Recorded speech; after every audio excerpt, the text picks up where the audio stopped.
Bonjour à vous et bienvenue pour ce nouveau numéro de Parlons Santé consacré aux ondes électromagnétiques. Ce soir, comment les définir, comment mieux les connaître et évidemment comment s'en prémunir. Il y a une difficulté de diagnostic sur les méfaits potentiels des ondes électromagnétiques. Des personnes électro-hypersensibles ont de plus en plus de mal à se faire diagnostiquer ou entendre. On classe souvent ces phénomènes comme troubles psychologiques, voire troubles psychiatriques. Ça ressemble un petit peu au phénomène d'il y a quelques années pour les métaux lourds ou de la maladie de Lyme, deux, on va dire, symptômes, émergences symptomatiques qui ont du mal à être reconnus, en tout cas en France, puisque dans d'autres pays européens, on arrive à avoir plus d'encadrement, voire de législation. Justement, que dit la législation en termes d'ondes électromagnétiques?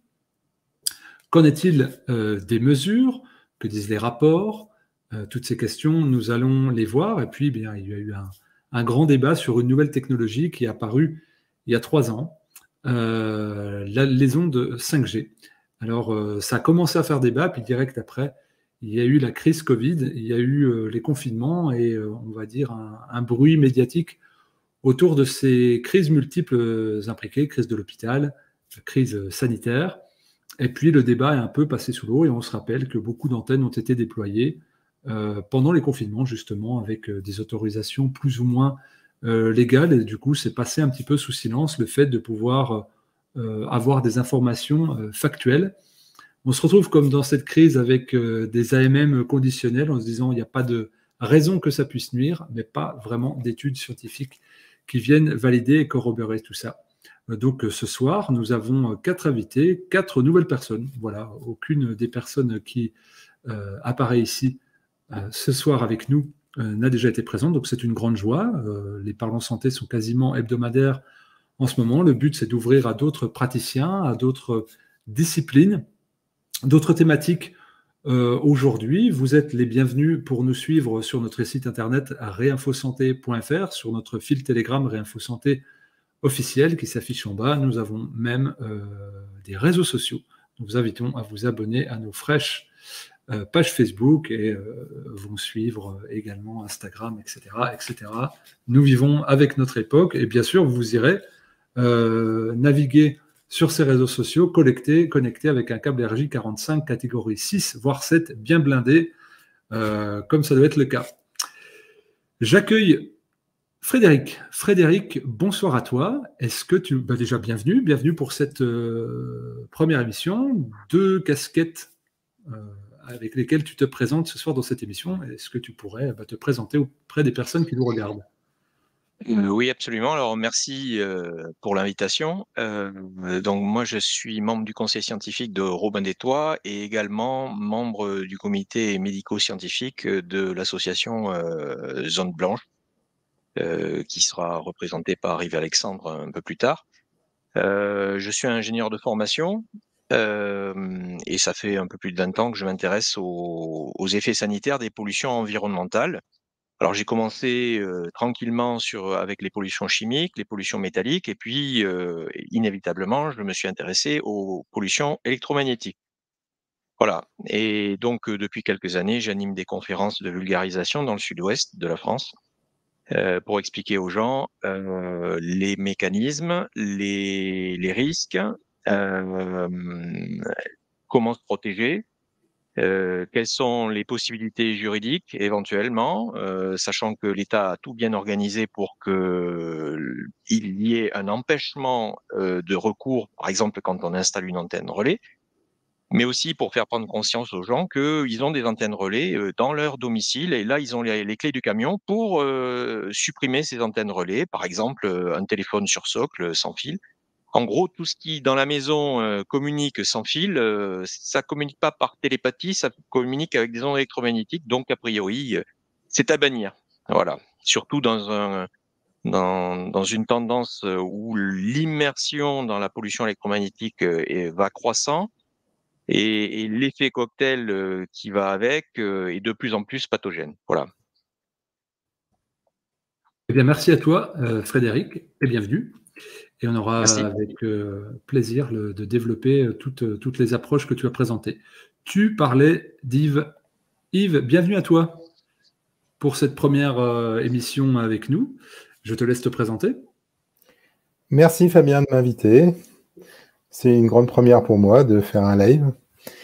Je suis donc Yves-Alexandre Rafalovic, médecin généraliste. J'ai fait la fac à Lyon. J'ai développé une pratique toujours un peu orientée vers la santé-environnement, en m'impliquant dans des associations. Et il y a à peu près une quinzaine d'années que, étant tombé dedans aussi avec ma propre santé, j'ai développé la compétence déjà pour me soigner moi-même et ensuite pour soigner les autres. Et ensuite, pour aider autant que possible, par tous les moyens que j'ai trouvés, ces gens qui étaient particulièrement délaissés par les autorités publiques et par mes confrères. On est très peu à s'en occuper. En France, on connaît Dominique Bellepomme, mais c'est à peu près tout dans le paysage. Donc là, il y a quelques années, 3-4 ans, on a monté au sein de l'association AZB, ce qu'on a appelé le comité médico-scientifique, c'est-à-dire un rassemblement de soignants, de médecins, de scientifiques, de chercheurs, qui se réunissent régulièrement par visioconférence ou en réalité, pour faire avancer la cause, pour écrire des protocoles de prise en charge, pour prendre en charge des patients ensemble. On a fait, par exemple, cet été, un premier stage de ressourcement où on a invité 11 électrosensibles plutôt graves dans une zone blanche. On les a coucounés, on leur a offert des chambres bien dépolluées. Et au bout d'une semaine, ils étaient carrément mieux. Mais malheureusement, quand ils sont rentrés chez eux, ils ont retrouvé leur ambiance polluée et le résultat n'est pas durable dans le temps tant qu'on reste dans les ondes. On va parler de ces notions de terrain, justement, pourquoi certains sont sensibles, d'autres pas, pourquoi il est difficile de poser un diagnostic. Donc, tu es médecin généraliste, j'accueille une autre médecin généraliste, Béatrice Milbert, docteur Béatrice Milbert. Béatrice, bienvenue aussi à toi pour cette première émission. Je te laisse te présenter. Oui, bonsoir à tous, merci bien. Et donc, l'électro-hypersensibilité est une pathologie que je connais bien et qui était depuis de nombreuses années, puisque la première fois que j'ai rencontré des électro-hypersensibles, c'était aux États-Unis avec Jacques Benveniste en 1947 avec des Silicon Valley. C'est sûr qu'à l'époque, c'était un sujet complètement nouveau. Et quelques mois plus tard, au Congrès de Bologne, en juin 1997, j'ai eu la possibilité de rencontrer les personnes qui s'occupaient du rapport bioinitiative aux États-Unis. J'ai récolté énormément de documents et quand je suis rentrée sur Paris, je les ai confiés à Michel Rivasi, à Madeleine Niéman et au professeur Cornillot, ce qui a permis de démarrer le CRIREM dans les années 2000.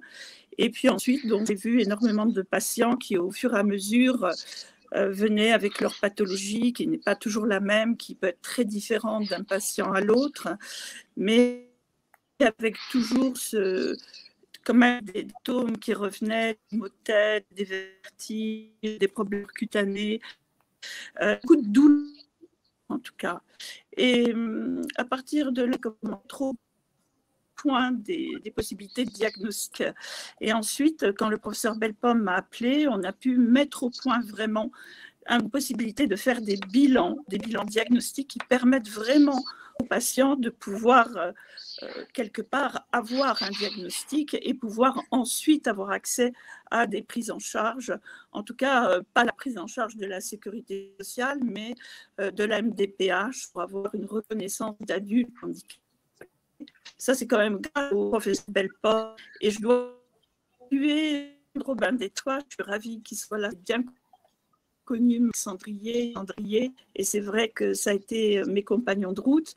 Ensuite, on a eu quand même la possibilité de parler 2 fois à l'Assemblée nationale.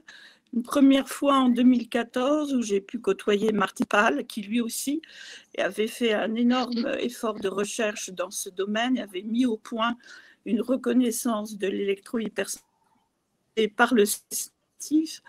Et il y avait également une deuxième Assemblée nationale en 2017 l'étude du professeur Bellepomme sur plus de 1500 cas, où on avait commencé cette recherche dans les années, c'était voilà, donc pour vous montrer historiquement tout ce qui a pu se faire, tout ce qui a été possible de faire valider. Aujourd'hui, ma grande crainte, c'est que à nouveau, on reparte dans la psychiatrisation de l'électro-hypersensibilité, parce que comme l'a très bien souligné le docteur Rafalovic, le problème, c'est la non-information, l'ignorance des médecins en France, et heureusement qu'il y a des émissions comme ce que tu organises ce soir, Fabien, pour connaître cette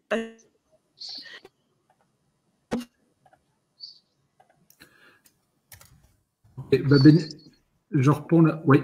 Béatrice a un petit souci de connexion, justement. On parle des ondes. Voilà, on va arriver avec cette petite donnée. Catherine, bienvenue à toi. Quatrième invitée, première émission également. Est-ce que tu pourrais te présenter? Alors, je suis donc masseur kinésithérapeute et j'ai donc une approche comportementaliste du corps. J'ai une approche, je pratique la méthode Mézières et les chaînes musculaires qui considèrent le corps dans sa globalité. Et une de mes filles, il y a 15 ans, a présenté des symptômes à l'âge de 14 ans que je ne comprenais pas, qui étaient soudains, brutaux, et il n'y avait pas de logique. J'ai donc, pendant 2 ans, on a vu des psychothérapeutes pour essayer de voir ce qui pouvait s'améliorer. Et il n'y avait pas d'amélioration. Et une de mes patientes est arrivée en mars 2017 me disant « Ça y est, on a gagné, on a fait déplacer une antenne qui était contre l'école de la République à Bourg-de-Péage. » Michel Rivasi était intervenu aussi et à l'époque, les maires pouvaient faire déplacer les antennes relais. Cette antenne a été déplacée. Du jour au lendemain, des gens n'avaient plus de symptômes, des enfants n'avaient plus de symptômes, mais d'autres étaient devenus électrosensibles. Et cette patiente me dit, vous devriez quand même demander, vous renseigner, aller voir ce collectif pour savoir si votre fille n'est pas électrosensible. À partir de là, j'ai étudié la physique des ondes et j'ai revu surtout une partie professionnelle qui me concerne, la somesthésie du corps, la sensorialité du corps. Et pour moi, il y a des passerelles évidentes à faire entre ondes artificielles créées par l'homme et corporalité sensorielle. On électrifie le corps actuellement et nos corps ne sont pas tous blindés naturellement contre ces ondes et vont décompenser au fur et à mesure. Et à partir de là, je me suis investie dans le collectif et notre collectif est devenu l'association Point 26, où on fait de la prévention, de l'information, on interpelle les politiques, le monde médical, et puis on essaye de venir en aide aux électrosensibles. Et actuellement, les situations de certains sont invivables et on cherche des zones blanches désespérément, des habitations saines pour leur permettre de vivre tout simplement. Donc voilà, à mon cabinet, par contre, je rencontre régulièrement des personnes qui ont des symptômes sans savoir que c'est dû à leur téléphone portable, à leur Wi-Fi. Et nous, les kinés, on a un diagnostic kinésithérapie qui me permet de faire ce bilan et de les interpeller pour leur dire, voilà, vous allez enlever le téléphone portable, le radio-réveil, vous allez mettre un câble Ethernet. Et petit à petit, la personne va expérimenter par elle-même et se rendre compte, les symptômes qui la dérangeaient vont disparaître. Après, elle a d'autres troubles qui sont de sa vie, de son quotidien, de son alimentation. Mais ce qui est donné aux ondes par les ondes peut se vérifier très rapidement en enlevant les émetteurs. Voilà. Eh bien, merci Catherine pour cette introduction, puis aussi de ce témoignage de première main, la personne de ta fille qui t'a permis de créer ce chemin-là pour d'autres. Frédéric, est-ce que, en ta qualité d'ingénieur, tu pourrais nous décrire qu'est-ce que c'est que les ondes électromagnétiques? On entend beaucoup parler, la 2G, la 3G, la 4G, la 5G, les ondes Wi-Fi, les ondes Bluetooth, les ondes radio. Qu'est-ce que c'est que tout ça? C'est quoi d'un point de vue physique et quelle est l'interaction avec le vivant qui nous constitue? Bon, c'est très simple. Une onde, en général, c'est une variation d'une intensité ou d'une densité de puissance. C'est une variation de pression, en quelque sorte. Je vais faire le parallèle avec les ondes acoustiques qui n'ont absolument rien à voir avec les ondes électromagnétiques, mais pour que les gens comprennent bien, quand on parle, le son qui nous parvient, en fait, c'est une succession de variations de pression qui se propage dans l'air. Donc, il y a un besoin de support matériel et qui vient à nos tympans et donc qui est interprété par le cerveau. Et voilà, c'est comme ça qu'on entend. Donc, c'est une variation d'une grandeur physique. Voilà. Alors, pour les ondes acoustiques, c'est la pression de l'air. Quand on lance un caillou sur la surface d'un étang, on voit des variations de hauteur. Eh bien, pour les ondes électromagnétiques, c'est une variation d'une intensité de champ électrique et de champ magnétique. Comme son nom l'indique bien, ondes électromagnétiques, il y a deux composantes, une composante électrique et une composante magnétique. Elles sont mariées ensemble. Voilà. Et donc ça se propage sans besoin de support matériel, ça traverse les murs, ça se propage dans le vide, dans tous les milieux. Voilà. Voilà pour rapidement dresser le tableau. Ensuite, pourquoi les ondes électromagnétiques artificielles? Parce que ce dont nous parlons ce soir, ce sont les ondes électromagnétiques artificielles. On ne parle pas d'autre chose, hein. On ne parle pas des ondes électromagnétiques naturelles dans lesquelles le vivant baigne depuis des millions d'années. C'est pas de ça le sujet. Le sujet de ce soir, c'est vraiment les ondes électromagnétiques artificielles. Et qu'est-ce qui fait qu'elles sont pathogènes? Ben, tout simplement parce que le vivant est mu par des phénomènes électriques. Ça, c'est de la physique, c'est comme ça que fonctionne le vivant en général. Les réactions chimiques, ce sont des appariements de pôle plus et de pôle moins, donc de polarité, donc des phénomènes qui sont sensibles à l'ambiance électromagnétique.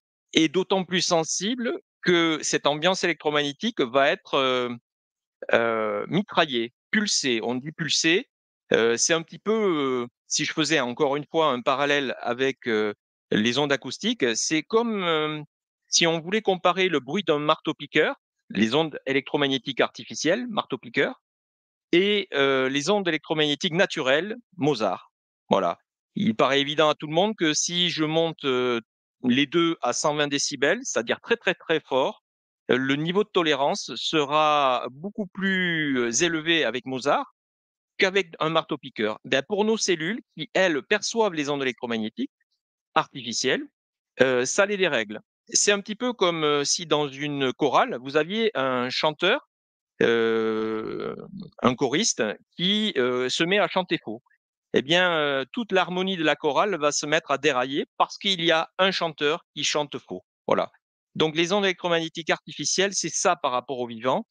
Ça ne peut pas avoir d'autre chose qu'une influence sur le long terme. Alors, évidemment, il n'y a pas, à part pour les électro-hypersensibles, il n'y a pas de caractérisation instantanée pour le commun. Néanmoins, sur le long terme, c'est comme le supplice de la goutte, ça finit par avoir des effets. Et là où nous sommes profondément inégaux, c'est qu'il y a des personnes qui déclenchent les phénomènes, les syndromes d'intolérance plutôt que d'autres. Mais ça, c'est lié à l'historique de la personne, historique d'exposition notamment à de multiples polluants. C'est pour ça que quand on s'intéresse aux ondes électromagnétiques, on ne peut pas faire fi des autres pollutions. Parce que nous vivons dans un monde multipollué et c'est du fait de cette multipollution que les ondes électromagnétiques sont particulièrement atypiques dans leur mode d'action parce qu'elles déverrouillent tous les mécanismes qui pouvaient permettre à l'organisme de tolérer plus ou moins bien les autres pollutions. Donc il y a une combinaison à bien comprendre. Il y a l'effet direct de l'onde électromagnétique et en plus la combinaison des phénomènes avec les autres pollutions qui rend la physiologie encore plus vulnérable aux autres pollutions. Eh bien, merci à toi, Frédéric. Maintenant qu'on a pu définir ce qu'étaient les ondes électromagnétiques, on va voir ce qu'il en est d'un point de vue médical. Tout à l'heure, on verra d'un point de vue légal sur la difficulté de diagnostiquer cela. Béatrice, tout à l'heure, nous parlait on va dire, des débuts des ondes en 97, lorsque les premiers téléphones portables arrivaient avec la 2G. Et eh bien voilà, je vais te donner la parole, Yves. Est-ce que tu pourrais nous dire la difficulté de diagnostiquer pour un médecin et même pour un citoyen, pour un malade électro-hypersensible qui s'ignore, de s'auto-diagnostiquer et d'imaginer que ça puisse être, au niveau symptomatique, les méfaits des ondes. Donc, est-ce que tu pourrais nous dire comment toi, ça t'est arrivé comme information en tant que médecin généraliste d'avoir des informations, le fait que tel ou tel symptôme pourrait être lié aux ondes électromagnétiques, et comment ça peut se diagnostiquer et comment l'évolution du diagnostic a-t-elle eu lieu avec le temps.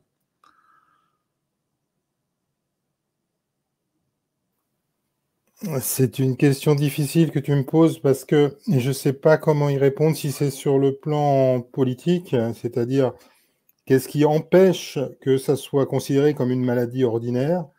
Et ça, je pense vraiment que c'est un blocage dû au lobby et aux croyances qui sont induites par le système industriel, ou si c'est vraiment une question médicale que tu me poses sur comment on fait quand on est sorti de cette influence pour faire de la vraie médecine. Et alors, précise ta question, s'il te plaît. Alors, c'est surtout d'un point de vue, on va mettre le politique et le juridique à un autre moment. Là, c'est vraiment toi, en tant que médecin généraliste, la difficulté de lire des symptômes et de faire une corrélation avec l'électro-hypersensibilité. Eh bien, il n'y a pas de difficulté. Une fois qu'on a dépassé justement ce blocage idéologique qui nous est imposé, il suffit de faire de la médecine générale comme on sait faire. Moi, je dis à mes confrères, vous croyez que vous ne savez pas faire, mais en réalité, vous savez faire. Il suffit de dire « Bonjour monsieur, asseyez-vous là, dites-moi de quoi vous souffrez, quand est-ce que vos symptômes apparaissent, est-ce que quand vous allez vous promener dans les bois, ces symptômes diminuent ? Est-ce que quand vous vous rapprochez d'un transformateur électrique ou d'une antenne relais, ou est-ce que quand vous mettez votre téléphone contre votre tempe, vous sentez quelque chose qui est différent de ce que vous sentez d'habitude ?» Et rien qu'avec ça, en posant des questions, on arrive très rapidement. Après, il y a aussi les symptômes qui sont caractéristiques.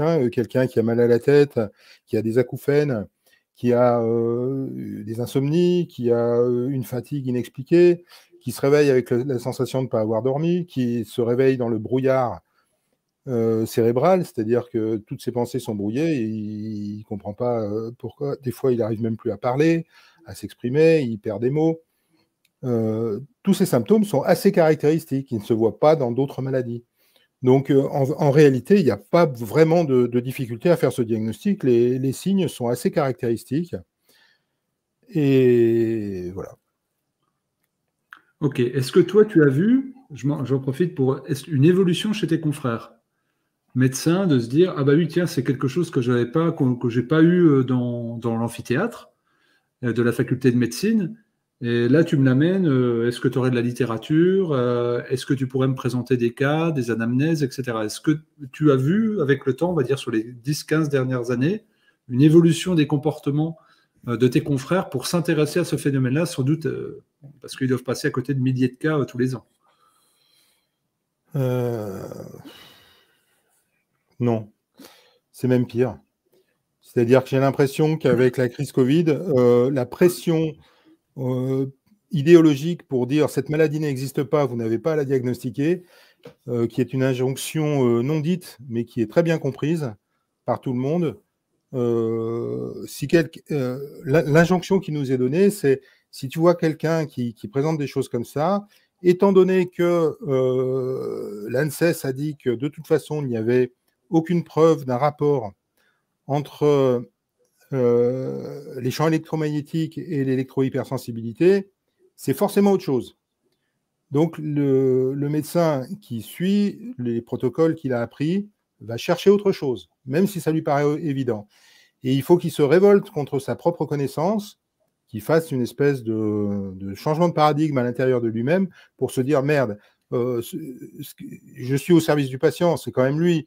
Peut-être que je peux remettre en cause ce qu'on m'a enseigné à la fac et ce qu'on refuse de m'enseigner en formation médicale continue, parce qu'on a essayé tous ces canaux pour faire rentrer cette connaissance dans les données qui sont accessibles à nos confrères.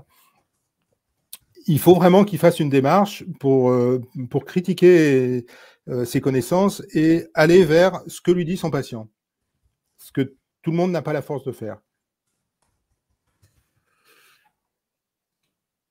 En effet, tu fais bien de faire le lien avec la dernière crise où il y a une difficulté, en effet, et un poids des lobbies certain. Là, on était vraiment dans l'analytique, l'observation, le premier contact avec le patient potentiel sur presque l'écoute et l'anamnèse et puis regarder. Maintenant, j'aimerais te tendre le micro, Catherine, pour nous dire qu'est-ce que tu vois, toi, dans les corps, comment on réagit, parce que donc, on entend que ça viendrait perturber le système nerveux, que sans doute que ça aurait des effets sur le système endocrinien. On a parlé de symptômes de maux de tête, de troubles cutanés.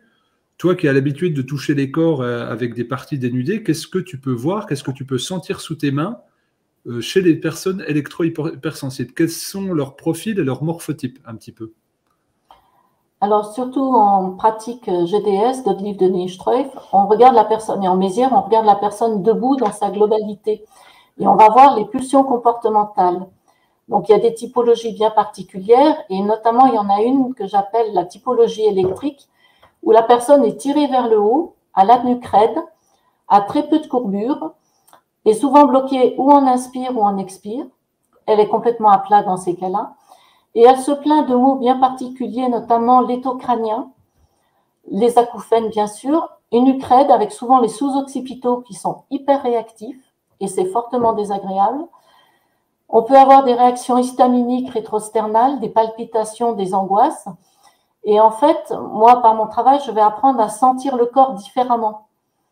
Et quand la personne va enlever ses émetteurs, elle va se rendre compte que les symptômes vont plus apparaître de la même façon et moins souvent. Après, c'est le questionnaire que je vais faire qui va interpeller la personne, et notamment sur le sommeil. Le sommeil est fortement perturbé avec toutes ces pollutions électromagnétiques, et expérimenter la chambre saine permet de voir qu'en enlevant les rallonges sous le lit, le radio-réveil, le téléphone portable la nuit, en débranchant tout ça, le sommeil va s'apaiser. Donc, au niveau tissulaire, je fais un travail global pour tout le monde, mais c'est petit à petit, je vais enlever des tensions et celles-ci ne vont pas revenir quand il n'y aura plus les émetteurs. Par contre, les tensions qui sont du fait d'un travail physique qui vont être à l'origine d'arthrose, là, c'est une autre problématique. Mais c'est l'observation du corps qui me permet de faire ce diagnostic-là. Et est-ce que tu as vu une différence de réaction physiologique entre les hommes et les femmes? Je parlais tout à l'heure du système endocrinien. Alors, est-ce qu'il pourrait y avoir une différenciation possible des symptômes et des expressions? Alors, c'est vrai qu'il y a plus de femmes déclarées que d'hommes. Pour moi, il y a une raison sensorielle. Notre peau est pleine de capteurs sensoriels. Et pour moi, il y a électrification et stimulation des capteurs sensoriels. Les poils et puis tout ce qui est dans la peau, dans le derme, peut être mis sous tension. Et par voie réflexe, on va avoir des voies réflexes au niveau métamérique, intermétamérique, mais aussi au niveau du système nerveux central et du système neurovégétatif. Donc, il va y avoir des compensations s'il y a trop de permanence d'émetteurs polluants. Et puis, je dirais aussi, une des raisons pourquoi il y a plus de femmes qui se déclarent, c'est que la femme, elle est plus à dire quand ça ne va pas. Quand il y a quelque chose qui la perturbe, elle va le dire. L'homme, il va dire, je suis le chef de famille, ou alors il faut que je tienne, je ne vais pas me plaindre. Mais il aura des symptômes, il sera moins à l'écoute de son corps. Bien qu'on ait des hommes, bien sûr, qui disent qu'ils vont pas bien et qui sont électrosensibles. Mais c'est s'interpeller sur son ressenti. Et le ressenti n'est pas quelque chose d'émotionnel, c'est vraiment quelque chose de physiologique. Donc, il y a vraiment des études à faire de ce côté-là. Et quand on travaille sur soi, on se rend compte j'ai des douleurs. Ah tiens, après un travail sur moi physique, je me sens mieux, j'ai moins de tension. Et le fait d'ôter ces émetteurs fera qu'on n'aura pas de tension. Merci beaucoup, Catherine, pour ces éclairages. J'aimerais te donner la parole maintenant, Béatrice, sur ton expérience de médecin généraliste, sur les patients que tu as vus et les solutions de prise en charge. On a eu un petit peu avec Alexandre qui nous parlait de stages de mise en retrait dans des zones blanches. On a eu Catherine qui nous a parlé du toucher, des levées de tension. Est-ce que toi, tu as d'autres expériences d'observation et de prise en charge positive sur les personnes électro-hypersensibles?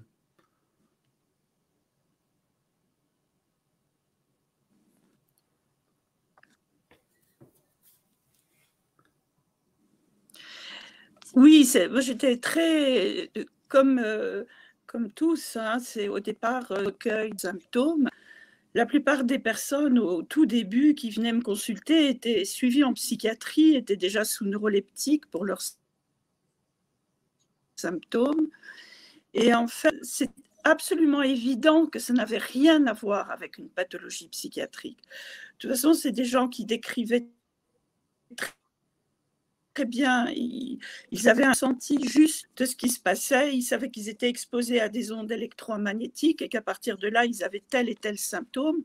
Donc effectivement, c'est des symptômes très variés. Donc, vous les verrez, c'était à la fois des problèmes de maux de tête, des vertiges, des états de confusion mentale quand ils étaient dans les ondes, des états de fatigue, des palpitations, des douleurs cutanées, des brûlures cutanées. Moi, j'ai des patients qui ont même eu des cloques, qui se sont retrouvés avec des réactions cutanées terribles. J'en ai certains qui étaient sous morphine tellement ils souffraient. Donc, voilà, une prise en charge qui était, comme on dit, pas en accord. C'est que par des personnes sont malheureusement en errance thérapeutique. Il n'y a pas de vrai diagnostic de fait, alors que les tests existent.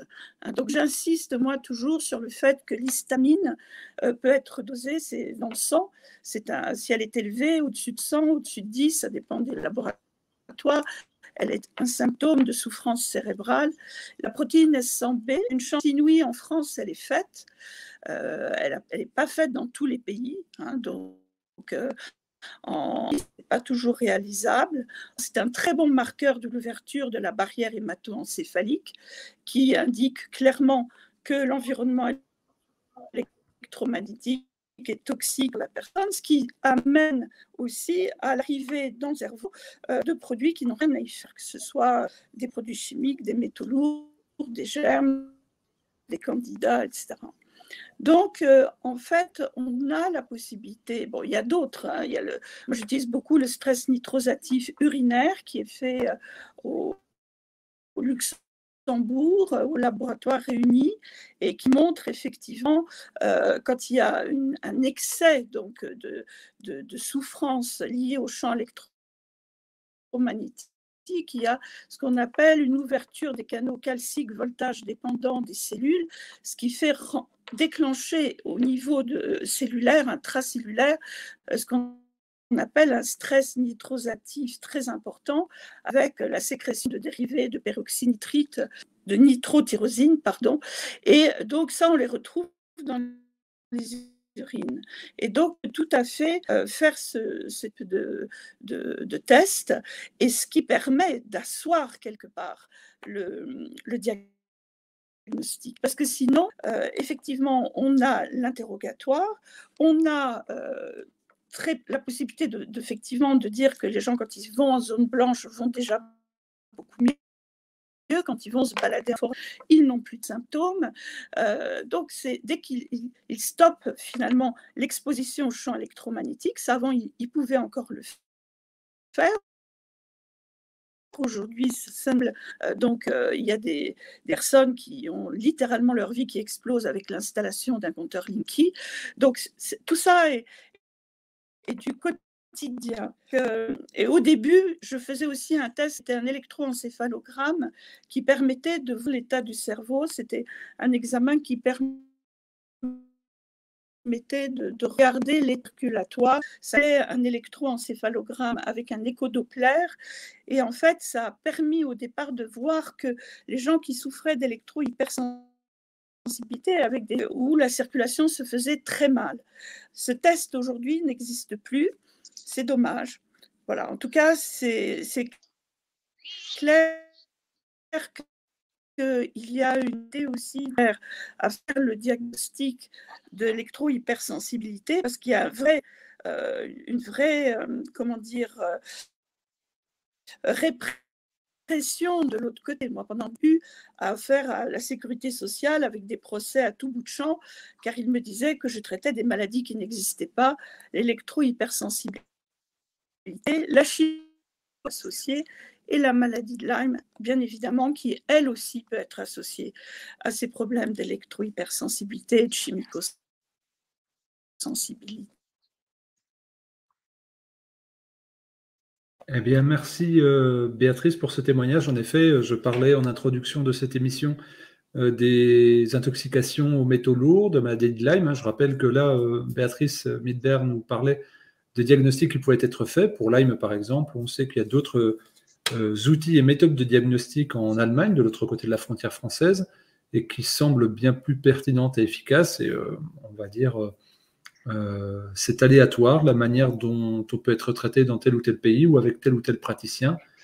Et en effet, il y a une absence de voir le malade. En parlant de voir le malade, j'avais interviewé il y a 4 années de cela une personne électro-hypersensible sur ma chaîne YouTube. Et ces patients-là ont tellement honte du fait qu'on leur dise c'est dans ta tête, tu es un menteur, qu'elle m'avait demandé à ce que la voix soit légèrement trafiquée, que ça soit flouté. Et là, on se rend compte qu'à la souffrance physique s'ajoute la souffrance sociale, de ne même pas pouvoir communiquer sur sa souffrance, parce que tout le monde dit bah non, regarde, moi j'ai un téléphone, j'ai rien, donc c'est des conneries, évidemment. Et donc, on se retrouve avec des effets là qui psychologiquement doivent être réparés, mais non pas sur les effets des ondes électromagnétiques, mais sur les effets secondaires des ondes électromagnétiques, c'est-à-dire la rupture sociale et la méconnaissance du grand public, voire des autorités sanitaires, qui fait qu'on se retrouve en errance thérapeutique, quand bien même on a un nom de diagnostic. Frédéric, j'aimerais te donner la parole sur des études quand même qui ont été données. Nous avons des études internationales, bien avant les apparitions des téléphones portables et des ondes cellulaires, qui nous montraient qu'il y avait des interactions avec les cellules vivantes et des effets. Je me souviens à titre personnel, vers 95-96, au tout début des téléphones portables, une émission envoyée spéciale, du temps où elle était pertinente, elle faisait preuve de sagacité, où il y avait des œufs en couveuse et où on mettait un téléphone portable en charge. Et le résultat de l'opération, c'était des malformations de naissance chez les poussins, voire des poussins qui ne naissaient pas dans les couveuses. Et moi, je n'avais même pas de téléphone portable à l'époque, j'étais jeune adolescent, et ça m'avait sidéré, je m'en suis toujours souvenu, et c'est vrai que c'est extrêmement marquant, parce que là, c'était une étude qui avait été documentée. Or, depuis, les téléphones portables ont pullulé, mais on n'a pas revu ce genre d'émission sur le service public. Frédéric, on compte sur toi pour que tu nous apportes la lumière des études qui ont été réalisées et qui ont de la difficulté à percer au niveau du public. Alors, ça me fait bien plaisir, Fabien, que tu parles de cette étude-là avec les œufs de poulet. On a vu la même. Hein, j'ai été marqué, moi je me souviens de l'année 1998, où une chercheuse du CHU de Montpellier, Madeleine Bastide, avait fait une étude justement avec 2 groupes, le groupe de encouveuses exposées aux radiofréquences et le groupe contrôle non exposé, et elle inversait le taux de mortalité. C'est-à-dire dans un cas, le non exposé avait 80% d'œufs qui donnaient vie à des poussins, et l'autre groupe exposé aux ondes électromagnétiques, il y avait 80% de mortalité. Seulement 20% d'œufs donnaient vie à des poussins. Et comme par hasard, c'était les œufs les plus éloignés de l'antenne du GSM qui étaient posés sur la couveuse. Voilà. Donc j'ai compris dès cette époque-là, bien que n'étant pas détenteur d'un téléphone portable, j'ai bien attendu 10-15 ans avant de m'en doter d'un, bien forcé puisqu'il n'y avait plus d'alternative pour communiquer, en tout cas en dehors de mon domicile. Et donc oui, ça c'est une première étude qui a été répliquée. Et on a un excellent documentaire qui interviewe l'équipe qui a répliqué cette étude de Madeleine Bastide. Je crois que c'est un docteur qui s'appelle Madame Bastier, à qui on a essayé de tordre le bras pour que les conclusions correspondent bien à ce que souhaitait voir apparaître le lobby. Voilà. Donc ça, c'est un élément d'information grand public. Après, quand on creuse un petit peu le sujet, il n'y a pas besoin de creuser beaucoup, on se rend compte que dans les années 60, 70 et 80, on a une abondance de documentation scientifique par des entités incontestables, comme la NASA, l'Académie des sciences de Saint-Pétersbourg, comme la Navy, qui décrivent par le menu, avec des listes de symptômes longs comme le bras, décrivant le lien entre l'exposition aux radiofréquences et les symptômes observés, les symptômes cliniques. Voilà. Alors ça vient les premières études viennent de l'armée, parce qu'évidemment, les opérateurs radars sont les premières victimes de ces phénomènes. Et donc, on cherche à comprendre qu'est-ce qu'il y a derrière et comment s'en protéger. Et dès les années 70, il est clair pour tout le monde que la seule manière de se protéger des ondes électromagnétiques, c'est le sevrage. Et il n'y en a pas d'autre. Le sevrage, l'évitement, la protection, l'annulation de la pollution électromagnétique, voilà, il y a pas d'autre chose. Et depuis, on n'a pas progressé d'un iota. Voilà. Il faut bien comprendre une chose, c'est que dès lors qu'on salit, qu'on pollue, l'idée même de dépolluer, c'est une vision abstraite de la chose, mais qui ne règle absolument pas, dans le fond, le sujet. La la meilleure manière de procéder, c'est de ne pas polluer tout court. Voilà. Une onde électromagnétique, il faut quand même rappeler que la pollution électromagnétique, elle provient du fait que entre l'émetteur et le récepteur d'une onde, l'onde se balade librement dans l'espace. Et il n'y a pas d'endiguement, il n'y a pas de canalisation qui permet de transmettre l'onde de l'émetteur au récepteur sans polluer tout le voisinage, tout l'environnement. Et c'est bien là le problème. Et par rapport au vivant, comme je le répète, nous sommes mus par des phénomènes électriques. Hein, quand on mesure le, la vie sur un corps humain, par exemple, on passe un électroencéphalogramme. Hein. Électroencéphalogramme, on mesure l'activité du cerveau. C'est l'activité endogène du cerveau. Pareil, un électrocardiogramme, c'est l'activité électrique du cœur. Donc, on voit bien que nos cellules sont mues par des phénomènes électriques. Forcément, elles ne peuvent qu'être influencées par un environnement électromagnétique et de plus en plus avec une pression de plus en plus importante, puisque les technologies se superposent, elles ne se remplacent pas, elles ne se superposent. Les objets connectés, l'arrivée de la 5G, c'est l'Internet des objets, les objets connectés, et là, on augmente le bruit. Et la caractéristique principale dans la bonne transmission d'un signal, c'est qu'un signal émis doit passer au-dessus du bruit ambiant. C'est la raison pour laquelle, quand vous multipliez les objets qui communiquent entre eux, vous ne pouvez pas faire autre chose qu'augmenter la pression électromagnétique, parce que chacun a besoin de passer au-dessus du bruit de l'autre. Ah, ça, c'est une information que je n'avais pas, donc merci Frédéric. Je vais rebondir aussi sur ton propos sur les ondes radar. Moi, la toute première consultation que j'ai faite en tant que praticien en naturopathie, donc il y a un paquet d'années maintenant, c'était une personne qui avait des troubles intestinaux, puis j'ai fait toute son anamnèse de terrain sur ses pathologies. Il m'a dit qu'elle avait été victime de fatigue chronique pendant des années et qu'il ne comprenait pas. C'était un malade errant, hein, comme il y en a beaucoup, et il traînait de cabinet en cabinet, de spécialiste en spécialiste, d'IRM en imagerie médicale, bref. Je lui dis, et alors? Et il me dit, j'ai trouvé, parce que j'ai fait le lien avec le fait que quand je dormais ailleurs que chez moi, j'allais mieux. Et lui, il disait, des fois, on se dit c'est psychologique, chez moi, je suis stressé, etc. Puis en fait, il a vu que non. Et il habitait en face d'une base aérienne militaire, pile en face dans l'axe du radar. Il a déménagé, il a pu eu ses symptômes. Et en fait, il suffit d'écouter et de faire confiance aux malades. C'est ce que disait Béatrice, c'est que souvent, nous, on va mettre notre croyance, notre pensée, mais croire ou penser, tout le monde peut le faire. Mais le savoir, c'est une chose. Et si on n'a pas les éléments d'étude comme tu les as fournis, Frédéric, eh bien au moins on peut faire confiance au patient et à sa souffrance, parce qu'il va rarement prendre le temps et dépenser de l'argent pour venir se plaindre de quelque chose d'imaginaire, surtout si sa vie est assez gâchée. Et donc c'est souvent, je l'espère, par l'impulsion du patient que le praticien de santé, quel qu'il soit, peut être amené à aller dans un second temps vers des études. Oui, Frédéric, tu souhaitais ajouter ?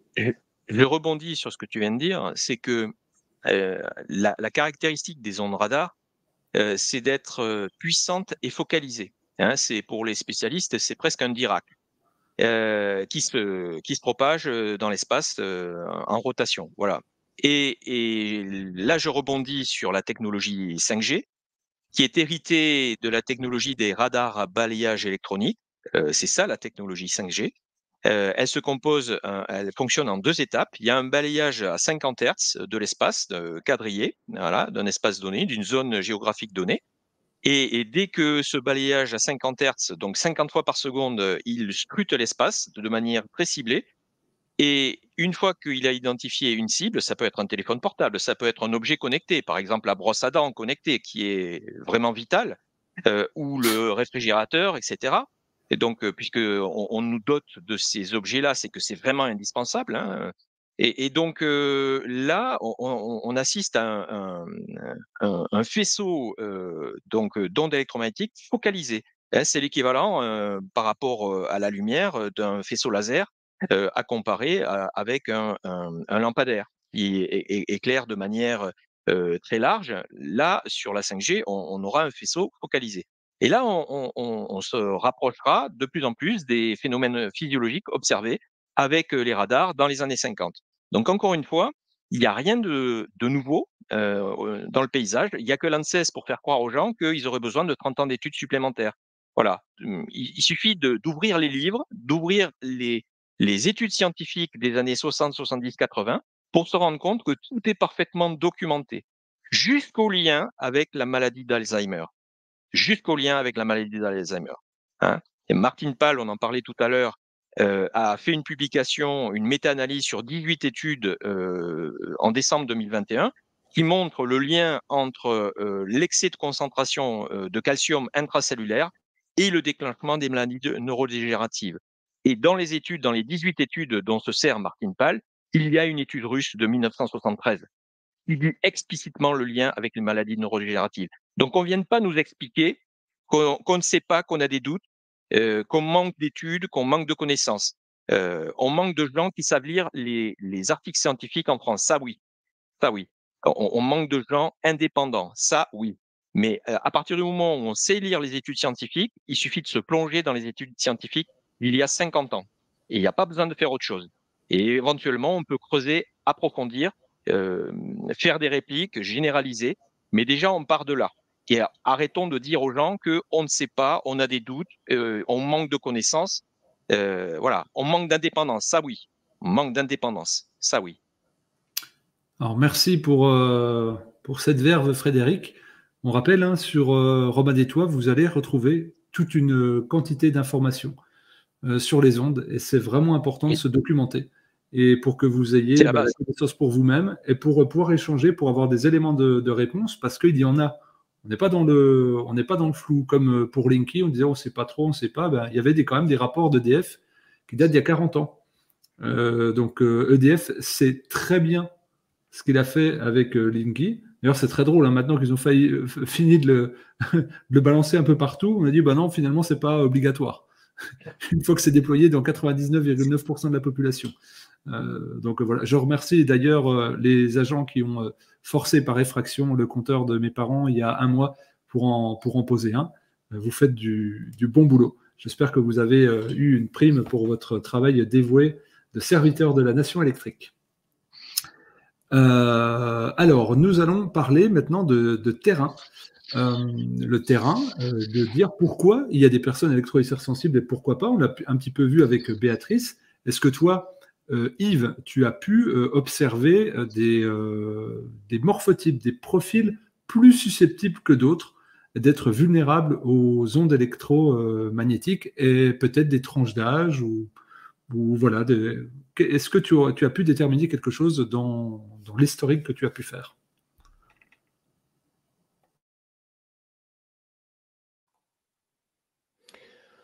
Oui, effectivement, il y a un profil un petit peu... on a une majorité de femmes autour de 40-50 ans parmi les électrosensibles et plus que dans la population générale. Alors, pourquoi tout le monde n'y est pas sensible de la même façon ? D'abord, heureusement que c'est comme ça. C'est ce qu'on appelle la biodiversité, et ceux qui ont fait le virage de comprendre ce qui se passe dans le monde et de vouloir changer pour quelque chose de meilleur ont compris ça, que la biodiversité nous est favorable. L'ancien monde, celui qui s'écroule, est pour l'uniformité. Et l'uniformité, c'est un petit peu la mort. on est chacun différent et on n'a pas tous les mêmes sensibilités, ce qui permet de dire, par exemple, si on donne du cyanure à une centaine de rats, suivant la dose qu'on va donner, il va y en avoir soit 5, ou soit 10, soit 50 qui vont mourir, soit 90, mais il n'y aura jamais 100%, il n'y aura jamais 0. C'est-à-dire qu'il y a une tolérance au poison qui est variable, et la seule chose qu'on peut déterminer, qu'on peut bien mesurer, c'est la DL50, c'est-à-dire la dose qui va tuer la moitié des rats dans un certain temps.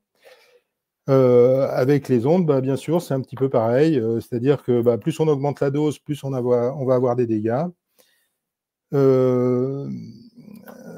Alors là, je voudrais dire que, bon, de toute façon, c'est un poison. C'est toxique pour tout le monde, pour tous les humains, pour tous les animaux, pour toutes les plantes, pour toutes les dimensions de la vie, que ce soit la protéine, l'ADN, la cellule, le tissu, l'organe, que ce soit l'individu, que ce soit la population. On retrouve parce que les études, j'en ai eu des centaines, c'est toxique dans tous les cas. Alors, de temps en temps, ça soigne aussi, parce que vous savez que des fois, le poison peut faire le remède. C'est d'ailleurs ça l'art de la pharmacie. Quand on regarde un caducée, la symbolique, c'est ça. C'est je fais du poison un remède. Mais en sachant mettre la bonne dose, etc. Voilà. Alors, à grosse dose, par exemple, si vous habitez à moins de 10 mètres d'une antenne relais, vous êtes au 6e étage d'un immeuble et vous ne savez pas que juste au-dessus de votre plafond, il y a l'antenne relais, et ben c'est là qu'on retrouve des gens qui, en 10 ans, développent un cancer et meurent et ils ne savent même pas pourquoi. Moi, je suis arrivé dans une maison où il y avait une dame pour les soins terminaux et puis je me suis dit, mais qu'est-ce qui se passe ici? Et j'ai regardé après l'immeuble, il y avait une antenne au-dessus. Elle mourait d'un cancer du cerveau. Bon, il y a des gens qui ont des signes beaucoup moins forts et qui peuvent se dire, bon, j'ai un peu mal à la tête, je suis un peu plus fatigué que d'habitude, mais c'est sûrement pas les ondes, puisque tout le monde nous dit que ça ne peut pas être ça, et qui prennent une aspirine, et qui continuent, qui ont un peu d'hypertension, qui vont prendre des médicaments. Ça dégrade un petit peu l'état de santé, mais si on ne s'en rend pas compte, bon, c'est comme un autre polluant. Et puis, il y a quelque chose qui est vraiment différent, qui est le syndrome d'intolérance, ce que Bellepomme a appelé le SISM. C'est-à-dire que c'est un petit peu comme pour les pollens. Au début, je ne comprenais pas pourquoi les gens pouvaient se sensibiliser au pollen. Le pollen, ce n'est pas toxique, ça ne crée aucune lésion respiratoire. C'est parce que les pollens se chargent avec les particules chimiques qui sont dans l'atmosphère. Et en arrivant dans le poumon, la muqueuse pulmonaire les reconnaît comme un toxique et déclenche une réaction inflammatoire. Là, c'est un peu le même phénomène, c'est-à-dire que ces ondes, à un certain moment, l'organisme les reçoit l'information que ça, c'est toxique et développe une réaction exagérée qui sonne l'alarme à l'intérieur du corps. Et plus ça se répète, plus ce système d'alarme se renforce. Et si on n'arrive pas à soigner les gens dans leur première phase où ils commencent à se sensibiliser, et ben on arrive à ces cas très graves de gens qui sont obligés de s'isoler dans des fonds de vallée, dans des grottes, parce que leur hypersensibilité est devenue très importante. Et pourtant, ils ne reçoivent pas des doses plus fortes que les autres. Ils ont peut-être, probablement, parce que les ondes interviennent une première fois dans l'induction de la symptomatologie, c'est-à-dire elles induisent la maladie. Enfin, il paraît qu'il ne faut pas dire la maladie. Il y a des gens qui ne veulent pas que ce soit une maladie. Donc, elles induisent le syndrome. Et ensuite, les réexpositions, à chaque fois, renforcent le syndrome. Voilà. Est-ce que j'ai été clair sur un petit peu les variations de réaction à ce toxique? Oui, très, Yves, et merci à toi pour ce développement. Merci beaucoup. J'imagine que ça va servir à beaucoup d'entre vous. D'ailleurs, vous êtes de plus en plus nombreux à nous suivre sur l'émission. Je vois que ça vous passionne et on a rarement eu autant de questions et d'enthousiasme dans les commentaires. D'ailleurs, nous prenons soin de commencer d'y répondre de manière indirecte sans les nommer. Vous êtes invité à les poser toujours. Une question a été posée sur les femmes enceintes. Catherine, j'aimerais te donner la parole là-dessus. Alors, au-delà de ça, moi j'avais lu des études sur les les plaques vitrocéramiques qui dégagent aussi des ondes électromagnétiques. Et puis, en période de gestation, il y a un développement. Tout à l'heure, il y a une personne dans le chat qui disait les œufs de poulet n'ont rien à voir avec les humains. En fait, c'est le développement cellulaire et la réplication cellulaire qui est important et qui est objectivable sur le vivant. Donc, si il n'y a plus ce développement cellulaire, on va pas faire, nous ne sommes pas évidemment des poulets, mais on va dire un embryon reste un développement de vivant dans du vivant. Et si ça se passe mal pour un embryon volatile ou mammifère, on va pouvoir quand même se poser des grosses questions. Évidemment, il n'y avait pas de but de faire l'amalgame avec l'homme. En tout cas, cette étude aurait dû être des prémices d'une grande révolte, parce que je rappelle qu'on valide quand même des études sur l'humain sur la base de tests sur les souris faits sur 6 jours. Donc, pourquoi pas nous comparer à des poulets, hein, ça peut être intéressant aussi. Alors Catherine, je te donne la parole sur nos chères femmes enceintes. Est-ce qu'elles doivent se protéger plus que les autres encore? Est-ce qu'il y a des cas où les bébés ou les petits sont touchés? Enfin voilà, est-ce que tu pourrais partager tes connaissances, tes observations sur ce phénomène? Oui, alors j'ai surtout écouté un pédiatre italien qui s'appelle Ernesto Borgio. Vous pouvez le retrouver en visio sur notre association, le site de lepoen26.com.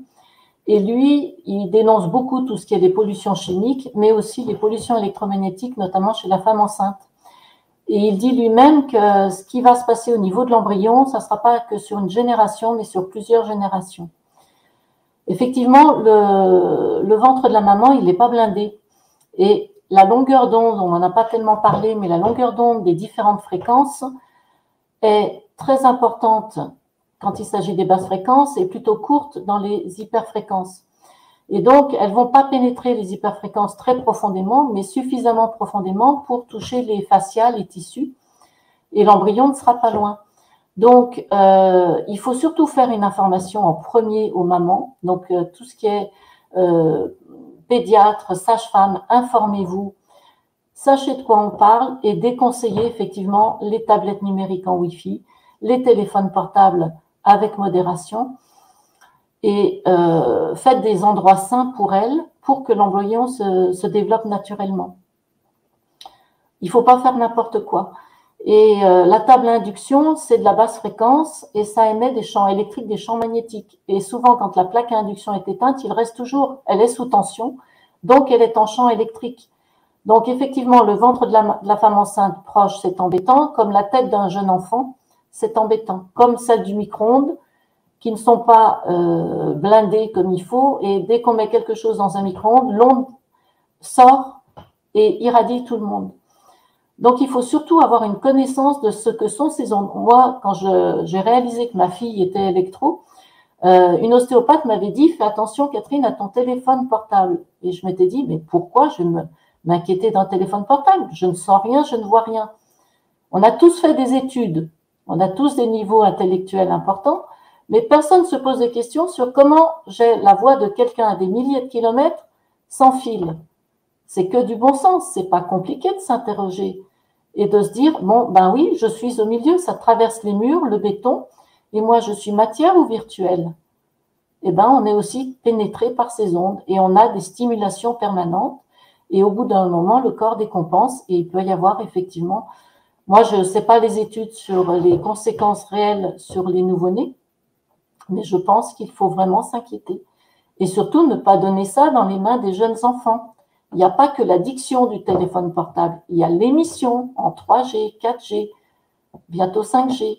Et l'enfant est un capital santé qu'on est en train d'abîmer. Et les adolescents, effectivement, ils ne sont pas dans le ressenti. Donc, eux, ils utilisent ces technologies. Mais par contre, de temps en temps, on a comme patient des jeunes qui nous disent « Ouh là là, je suis épuisé, j'ai des maux de tête, et puis je dors plus ». La première des choses, c'est de faire la chambre saine, et d'enlever tout ce qui pollue. Et effectivement, de dire aux enfants, mais arrêtez de regarder vos écrans parce que vous irradiez en permanence dans votre lit. Donc moi, je responsabiliserai les parents, le monde de l'enseignement et les politiques qui nous mettent des Wi-Fi de partout dans les lieux de travail. Parce qu'on n'a pas parlé du monde du travail, mais je peux vous dire que c'est très préoccupant parce qu'on enlève tous les fils Et là, eh ben, nous, les associations, on a les plaintes de ces personnes qui disent, ah ben, depuis quelque temps, on m'a mis la box Wi-Fi juste à côté de moi, j'ai des maux de tête avec ma voisine, on n'en peut plus. Et on vous dit, ah ben non, c'est pas bien grave, il y a bien pire que ça, il y a le téléphone portable. Mais non, arrêtons de mettre n'importe quoi sans fil sur dans nos lieux de vie. Voilà ce que je voulais dire. Eh ben, merci Catherine, j'en profite pour montrer ma souris avec fil. Voilà. Et tous les câbles que j'ai dans les pieds, on essaye de faire au mieux, puis d'enlever tout ce qui est nuisible. Par contre, je vais raconter une petite anecdote. Pour ceux qui ont vécu dans les années 80, le Graal, c'était d'avoir un micro-ondes. Ça veut dire qu'on avait une famille. Moi, je me rappelle, ça coûtait la moitié du SMIC, la moitié du salaire de mes parents. Et quand le micro-ondes est arrivé dans la maison, c'était fantastique. Et c'était tellement fantastique que à chaque fois qu'on faisait réchauffer quelque chose, moi, j'avais, je sais pas, une dizaine d'années, je mettais ma tête contre pour regarder la magie opérer, les microparticules, la technologie rentrait. Il y avait le magnétoscope, il fallait le magnétoscope et le micro-ondes. Et donc, peut-être, des fois, on me dit que je suis un peu bizarre, peut-être que j'ai regardé les aliments chauffés trop près du micro-ondes. On n'en sait pas. En tout cas, c'est vrai que ça rayonne. Et vous avez certains pays, notamment la Russie, où il était marqué sur les notices des micro-ondes, ne pas approcher et ne pas consommer les aliments moins de 30 secondes après leur sortie. Et donc, c'était pour les effets des ondes électromagnétiques. D'ailleurs, c'est un pays qui a vendu très tardivement des micro-ondes. Et ce n'est pas qu'à cause du mur de Berlin, mais parce qu'il y avait justement ces études-là. Donc, voilà, j'aimerais te donner la parole, Béatrice, sur justement cette différence qu'il peut y avoir. Tu nous parlais que tu avais été rapporteuse à l'Assemblée nationale sur les effets des ondes électromagnétiques auprès des députés. J'aimerais que tu nous donnes ton sentiment ou alors tes connaissances sur le fait qu'il y ait différentes perceptions en Europe et dans le monde sur ce phénomène des ondes électromagnétiques et à quel point on a la capacité, de s'exprimer et d'être entendu auprès des politiques, parce que là c'est une question qui revient, qu'est-ce qu'on peut faire? Et puis les maires se sont aussi fait déposséder de leur droit de faire repousser des antennes.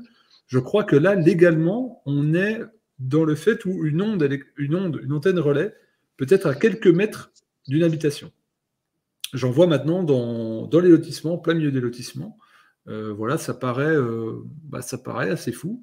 Et donc, est-ce que tu pourrais nous donner un petit peu, toi, ton expérience et au niveau du politique, au niveau de la présence des lobbies et de la variété au niveau des institutions européennes?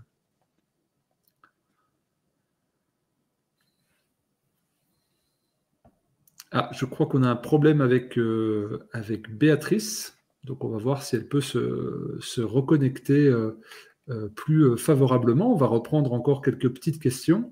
Alors, je vais te donner la parole à toi, Frédéric. Je pense que tu seras le plus à même. Quels sont les moyens de se protéger efficacement? En quelques mots, là, on en est à un peu plus d'une heure d'émission. Les moyens sont, parce qu'évidemment, il y a des toiles, il y a des prises de mise à la terre, il y a des peintures spéciales, il y a des filtres, il y a tout un tas d'objets, plus ou moins chers, qui marchent plus ou moins bien. Il y a beaucoup de gens qui se font arnaquer, par ailleurs. Est-ce que toi, tu pourrais nous donner quelques petites solutions, quelques petits tips? Alors, bien sûr, mettre des fils, ça, on est tous d'accord, mais des petits appareillages, peut-être, qui pourraient aider, sans citer de marque. Et évidemment, parce qu'on le rappelle, Réinfo Santé n'a pas de conflit d'intérêt comme chacun qui s'exprime ici. Alors, j'aimerais insister sur une notion qui est très importante parce qu'on vit dans le monde de la pilule magique qui règle tous les problèmes. Et après, on en vient à prendre des pilules pour compenser les problèmes induits par les premières pilules et ainsi de suite. Et on passe notre vie à bouffer des pilules. Donc, en résumé, ce qui est pollué ne se dépollue pas. Il n'y a pas de miracle à attendre. Donc, la démarche de base, c'est de ne pas polluer tout court. Ça, il faut bien le comprendre. Et pour ne pas polluer tout court, ça veut dire nettoyage complet de l'habitation. C'est-à-dire suppression de tout ce qui est objet connecté, sans fil, qui n'a pas lieu d'être dans l'habitation. Les objets connectés sans fil, dans une habitation, jusqu'à preuve du contraire, les maisons ne bougent pas.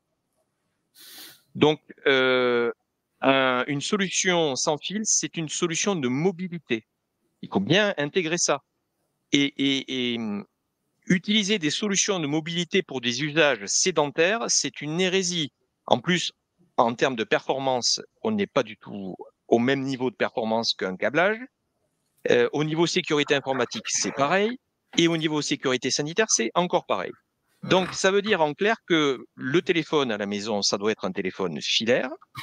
Alors, j'alerte de suite sur les box, parce qu'aujourd'hui, quand on souscrit un contrat, c'est nécessairement avec une box. Pour que le téléphone filaire n'émette pas d'ondes électromagnétiques, il faut, quand on l'a connecté à la box, il faut s'assurer de la connexion de la box à la Terre.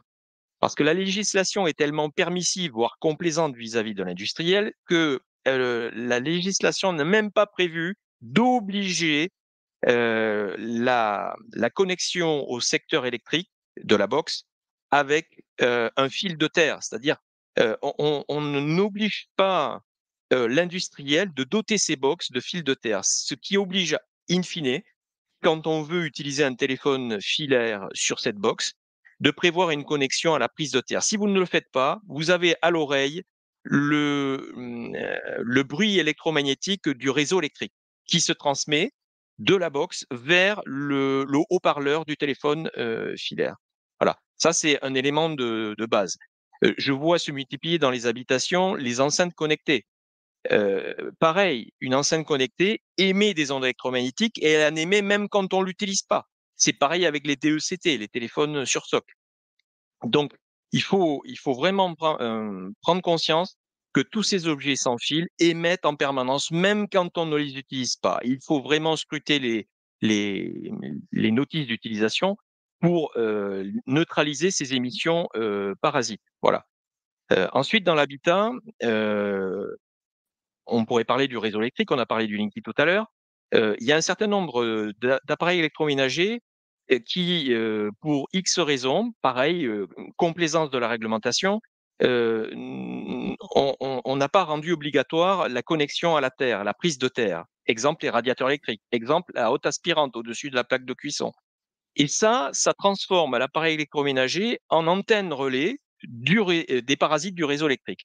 Alors, dans un monde à 50 Hz, avant les courants porteurs en ligne, ça pouvait encore à la limite passer, mais depuis qu'on essaie de développer, de déployer partout des systèmes dits intelligents, entre gros guillemets, qui utilisent massivement des courants porteurs en ligne, du coup, on transforme nos habitations, qui n'ont pas du tout été conçues pour, en antennes dans lesquelles on vit en permanence.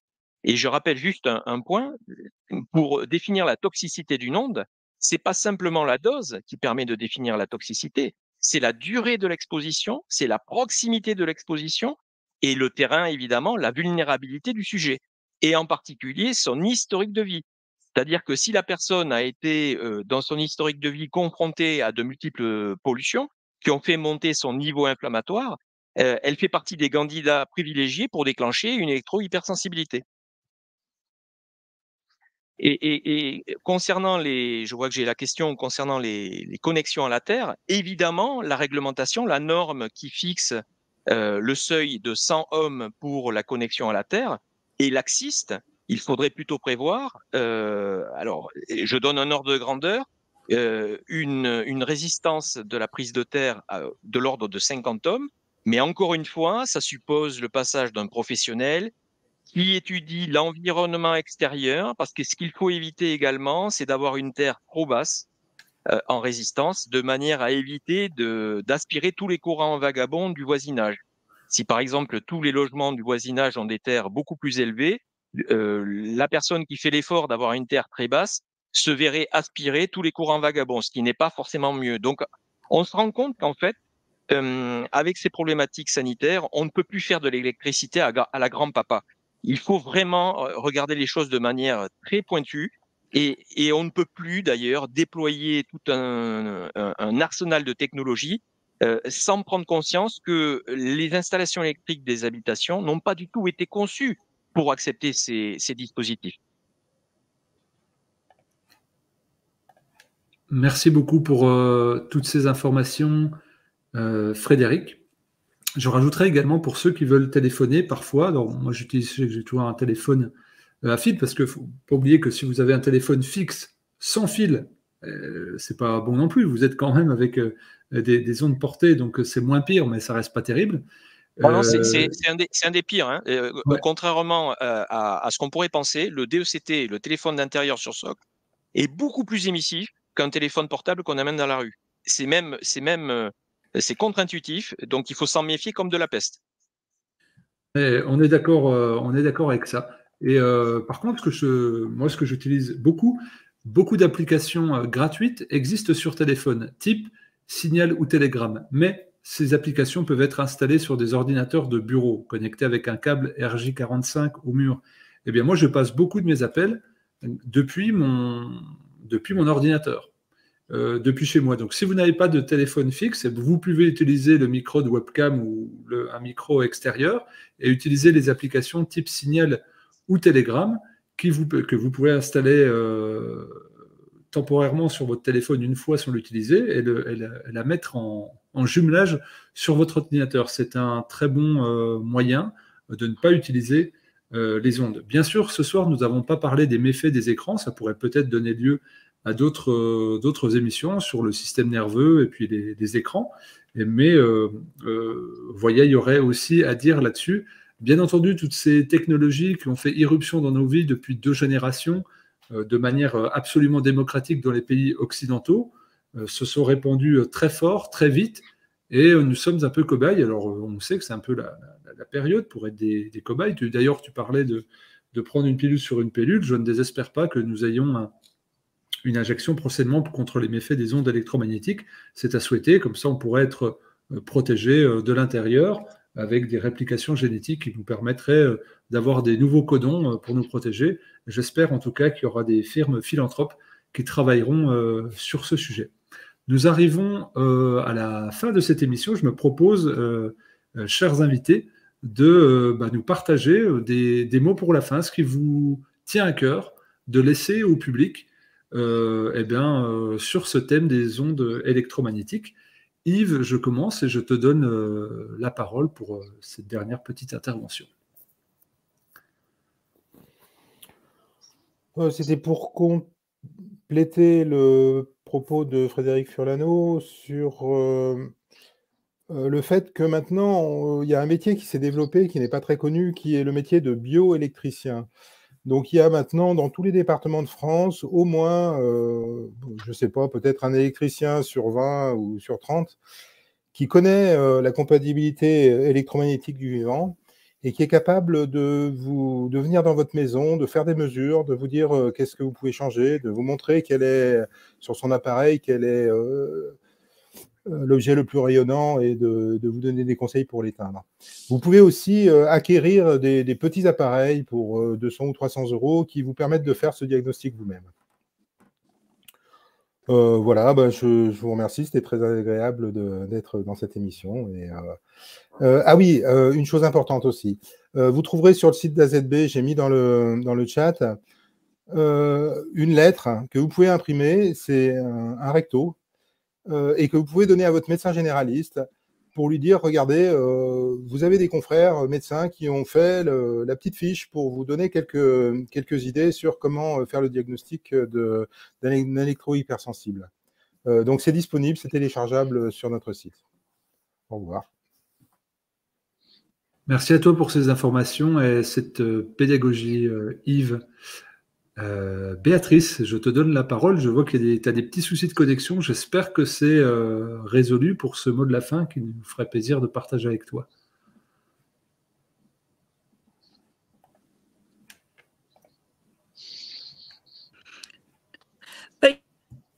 J'ai du mal à rester conclure sur le fait que c'est absolument nécessaire de continuer la recherche dans un livre. Il n'y a pas de formation des médecins. J'ai récemment eu à m'occuper, j'ai eu le médecin des communautés européennes. C'est sûr qu'il y a peu de temps.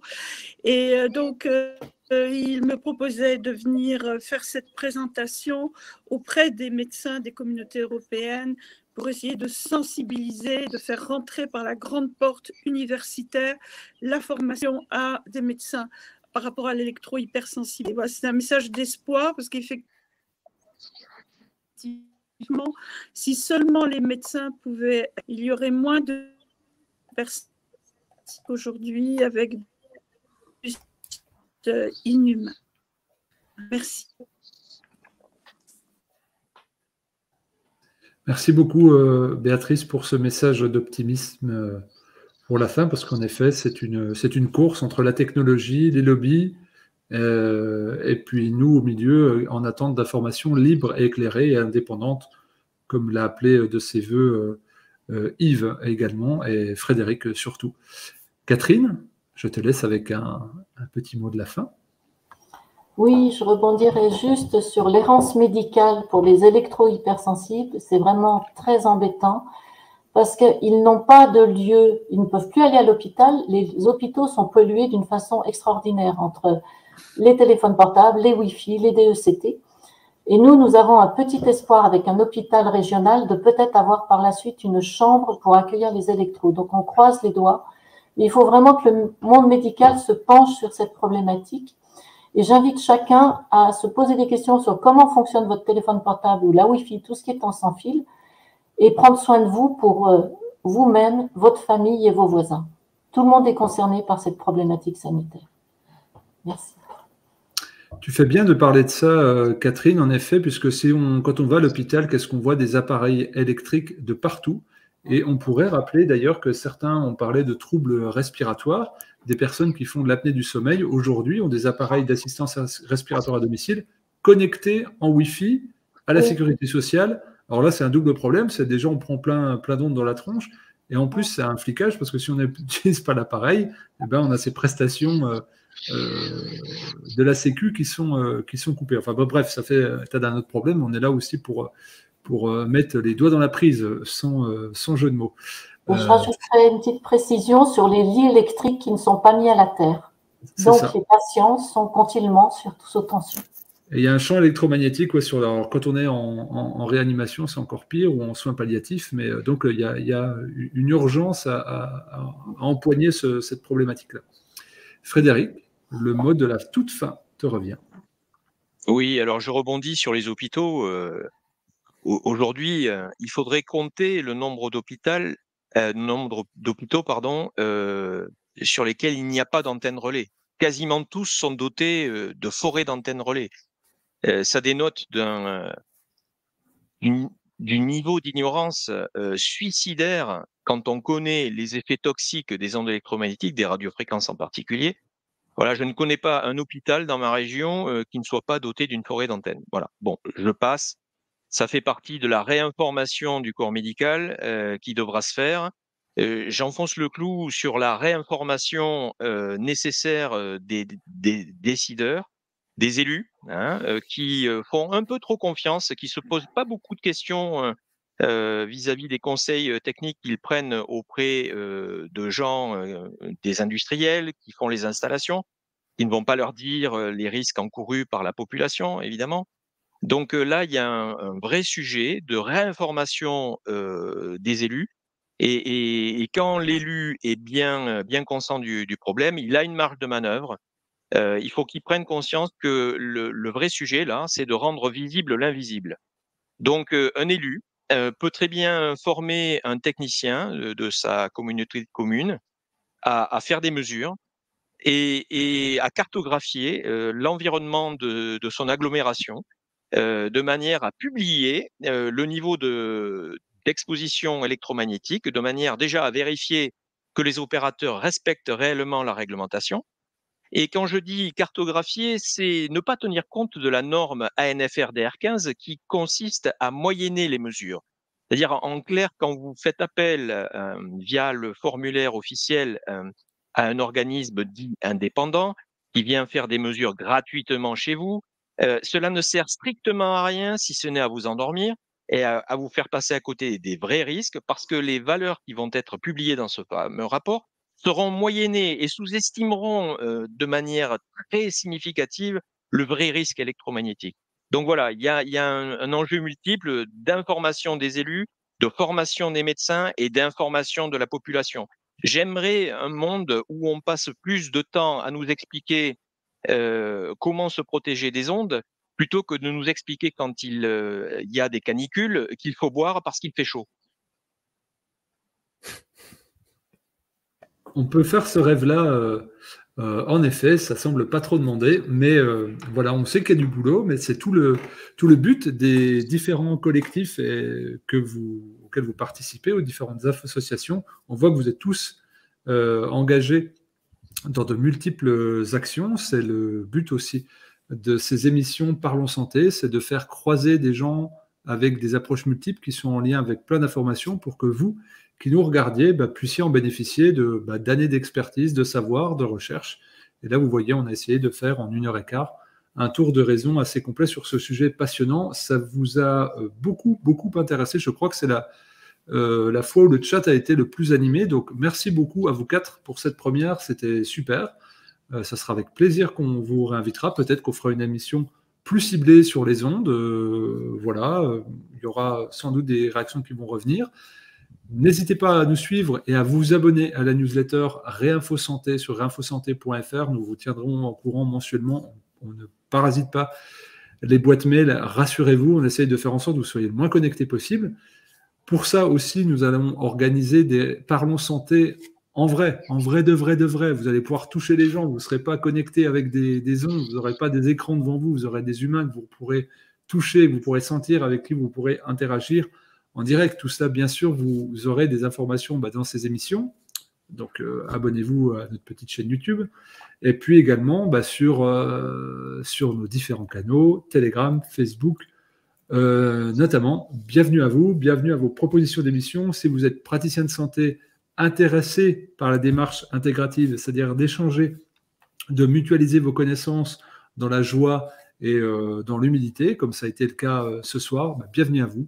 Contactez-nous sur nos différents canaux et surtout sur l'adresse contact sur notre site réinfosanté.fr. Nous vous souhaitons une radieuse semaine pour ce printemps avant-gardiste et prenez bien soin de vous avant notre prochaine émission, mardi prochain, sur les allergies. Voilà, les allergies qui vont commencer à débarquer. Pourquoi, comment, quel terrain? Là aussi, pas mal de choses à dire.